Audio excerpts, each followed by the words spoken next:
चिंता विष के प्रति व्याप।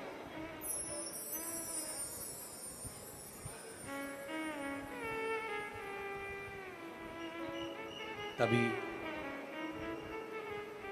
शिव महापुराण की कथा कहती है, देवता और राक्षसों ने मिलकर जो मंथन किया, मंथन में जो विष निकला उसकी चिंता देवताओं को लगी, असुरों को लगी, पर भगवान नारायण ने उसी समय पर प्रकट होकर कह दिया कि चिंता ना करते हुए शिव का चिंतन करो।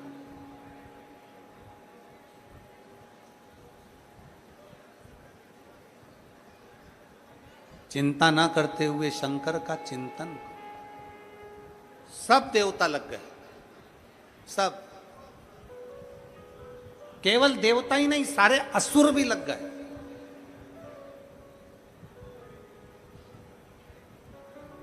कोई कहता है भगवान शंकर देवताओं के हैं, कोई कहता है भगवान शंकर ब्राह्मण के, कोई कहता है भगवान शंकर क्षत्रियों के, कोई कहता है शंकर भगवान वैश्य के हैं, कोई कहता है शंकर भगवान शूद्र के हैं, कोई कहता है भगवान शंकर वनवासियों के हैं, कोई कहता है भगवान शंकर आदिवासियों के हैं, कोई कहता है भगवान शंकर इनके हैं, कोई कहता है भगवान शंकर वन में रहने वालों के हैं, कोई कहता है भगवान शंकर भीलों के हैं, कोई कहता है भगवान शंकर इसके हैं। शिव महापुराण की कथा में एक शब्द आता है, शंकर का नाम पशुपति नाथ भी है। शंकर भगवान पशुओं के नाथ भी हैं। कोई कहता है भगवान शंकर पक्षियों के हैं। शंकर भगवान ने शरम्भ पक्षी का रूप धारण करा था, इसलिए उनका नाम शरम्भेश्वर महादेव भी है। शंकर भगवान जलचर, थलचर, वायुचर, संसार में असुर, देवता, किन्नर, गंधर्व जो हैं, शंकर भगवान सबके हैं। शिव किसी एक का नहीं, संपूर्ण विश्व का शिव है, संपूर्ण जगत का शिव।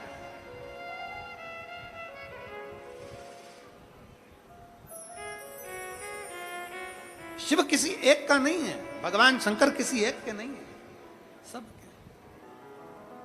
और रचा है सृष्टि को जिस प्रभु ने, वही ये सृष्टि चला रहे। रचा है सृष्टि को जिस प्रभु ने, वही ये सृष्टि चला रहे। जो पेड़ हमने लगाया पहले, जो पेड़ हमने लगाया पहले, उसी का फल पा रहे। रचा है सृष्टि को जिस प्रभु ने, वही ये सृष्टि चला रहे।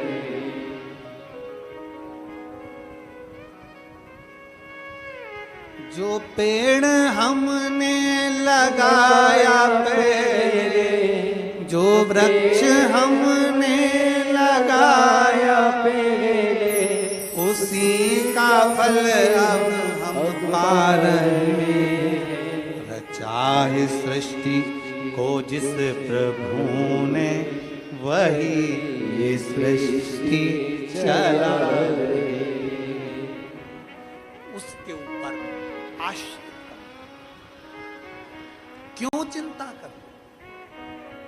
देवताओं को चिंता लग गई, असुरों को चिंता लग गई, गंधर्व चिंता करे, किन्नर चिंता करे, जलचर चिंता करे, थलचर चिंता करे, वायुचर चिंता करे, सब चिंता में डूब गए। ये विष का होगा क्या? अगर समुद्र में विष आ गया तो जितने मछली जीव जंतु हैं समुद्र के, सब मर जाएंगे। पृथ्वी पर विष आ गया तो वृक्ष, लताएं, जीव जंतु सब मर जाएंगे। अगर ये जल में चला, विष का करेंगे क्या? इस जहर का क्या करें?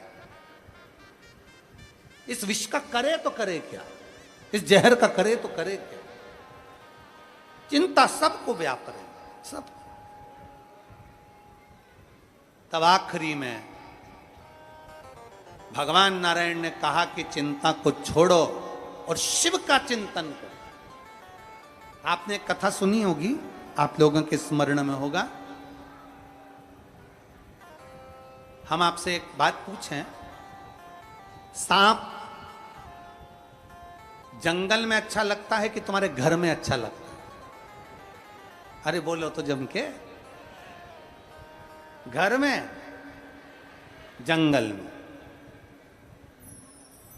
सांप जंगल में दिख रहा है ना, चिंता नहीं है, पर सांप जिस कमरे में तुम सोते हो उसी कमरे में जिस कम्बल को तुम ओढ़कर सोते हो, रजाई कम्बल को, उसी कम्बल के ऊपर बैठा हुआ दिख जाए तो बोलो, जम के बोलो, फिर क्या होगा?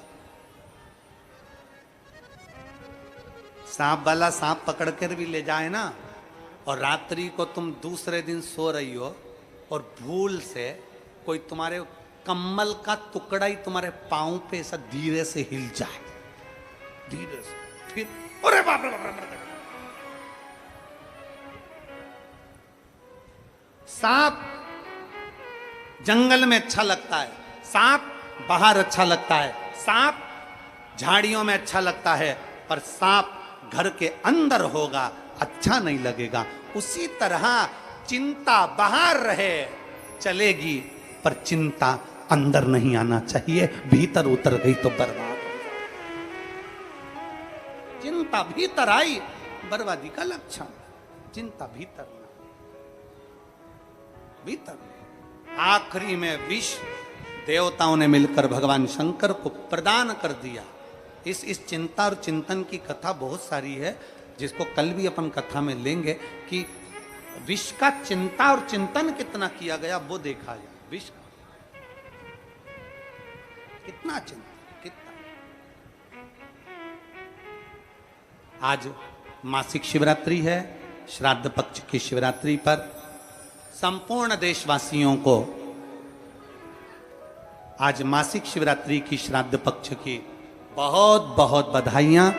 इस पितृपक्ष की शिवरात्रि का जीवन में आनंद भरे, आप सभी के पूर्वजों को सुख शांति हो, अपने अपने आनंद में आप सबके पितर आपको खूब आशीर्वाद दें और आपकी झोलियां खुशियों से भरे। ये भाव रखते हुए आज कथा का पंचम दिवस, 5वां दिन है जो विराम की ओर जा रहा है। हमारे बीच में कुंदकेश्वर महादेव पधार रहे हैं, जोरदार ताली बजाकर कुंदकेश्वर भगवान का दर्शन हम कर रहे हैं। कल कथा का समय वही 1 बजे से 4 बजे तक रहेगा। 2 दिवसीय कथा और रही है, बड़े प्रेम से श्रवण करें और अपने जीवन को सार्थक बनाएं। जिनको बाबा